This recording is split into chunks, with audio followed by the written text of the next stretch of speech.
ស្ងប់ឆ្ងល់ថាហេតុអ្វីនៅពេលដែលគេចាក់កលិចយើងរសើបប្រកាច់ប្រកិនពុតពេលខ្លួនពេញនឹងហេតុអ្វីបានជាយើងពិបាកទ្រាំយ៉ាងនឹងហើយមាត់យើងនៅតែសើចអញ្ចឹងកន្លែងដែលយើងតែងតែរសើបខ្លាំងបំផុតគឺមានដូចជាក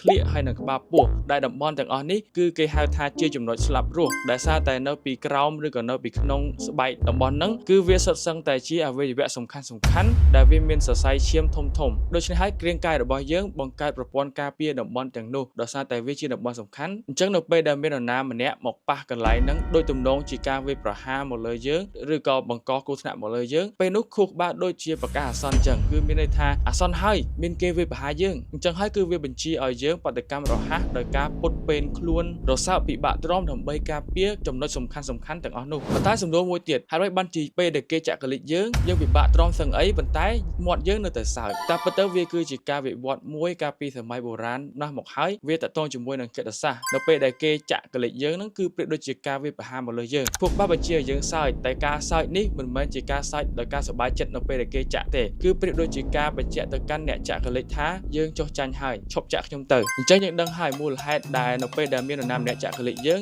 រសើបហើយសើចក្អាកក្អាយចុះអ្នកទាំងអស់គ្នាវិញកន្លែងណាដែលអាសើបខ្លាំងជាងគេហើយណាគេដែលប្រកែកងាស់នៅពេលដែលគេចាក់គឺភ្ញាក់យកតែម្ដងចុច follow មានន័យថាចង់ឲ្យខ្ញុំនាំអ្នកឲ្យឆ្ងល់តាមខ្ញុំនៅវីដេអូក្រោយទៀត